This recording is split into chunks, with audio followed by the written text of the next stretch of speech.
So the Google Pixel collection I started didn't get off to the best start, but today's a new day and the Google Pixel XL which I've ordered has finally arrived. Yes, it's the original Pixel. Now, let's address the elephant in the room. It's got a cracked screen, but I knew that when I bought it and I'm going to try and fix it. Eventually. Probably. No, I'm going to fix it. The best way to describe the Pixel XL at launch is don't judge a book by its cover. Pixels were always a year or two behind design-wise early on. Considering you had Samsung messing with the Edge display stuff around that time, this looks a bit old. But the design isn't why most people bought this phone. Once you got your hands on it and started to use it, you kind of got the feeling that Google were onto something special. This is the first phone that Google claimed as its own with no other branding from any other brands other than the Google G itself. They still had a lot of help designing the phone and building the phone from HTC, but make no mistake, this is a Google phone. I think HTC also had a hand in the Pixel 2 XL. The Pixel was released in 2016 with Android 7.1 and you can update it all the way to Android 10. But as of 2019, Google stopped giving updates for this device. This isn't the thinnest phone you could get at the time either. Quite a chunky boy.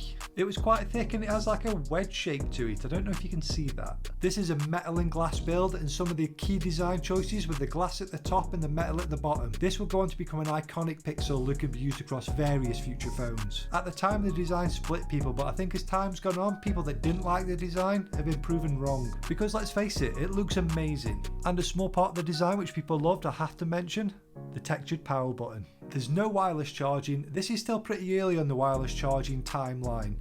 I don't think the Pixel's got wireless charging until the Pixel 3, and it came out the similar sort of time to the Pixel stand. The colour I have here is very silver, and I was really tempted with the really blue colour. I saw one on eBay for £40 and I didn't buy it. I think the black one was called Quite Black. This one I have was £60 off eBay. At the moment it sounds like everything was great with this Pixel, but it wasn't all good news. The speakers were just bad. They pointed downwards, and if you held your hand slightly wrong, you could just cover them up. Something they fixed very quickly with the Pixel 2 line. But back in the Pixel XL, this had an 821 Snapdragon chip and 4 gigs of RAM. For me, 4 gigs of RAM stuck around a little too long. This one had 32 gigs of storage, but you could have stretched to 128. For my collection, 32 is fine, but if I was going to be using this every day, I definitely would have stretched to the 128. This Pixel XL has a 5.5 inch display, which is crazy to describe as an XL in today's landscape, with the likes of the Pluses, Ultras, Pros, Maxis.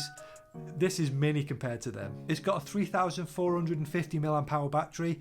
How that performs today is anybody's guess. I might try and use this for a whole day if anyone wants to see that video. When it was new, the battery worked really well because it's as close as you can get to stock Android. It doesn't need a lot to make it run well and run for a long time. You might have noticed I haven't mentioned these cameras yet, and that's because there's one thing everyone knows about this camera, and that's that it was a game changer. This camera put Pixels on the map, and they were camera champions for years after that, and it's still churning out great pictures today. I'll put some examples on the screen now. Perfectly fine for social media. Competition's getting a bit closer these days, but for me the Pixel is still the photo king. This one's a 12.3 megapixel back camera, but realistically it was the image processing which set it apart from the rest. Because I had to return my Pixel 2 XL, this phone takes pride of place as the first Pixel part of my Pixel collection. It is kind of fitting that the first Pixel is the first Pixel in my collection. Hopefully the new Pixel 2 XL I've ordered is in better condition than the one in this video here. Click that video if you want to see the one I had to return.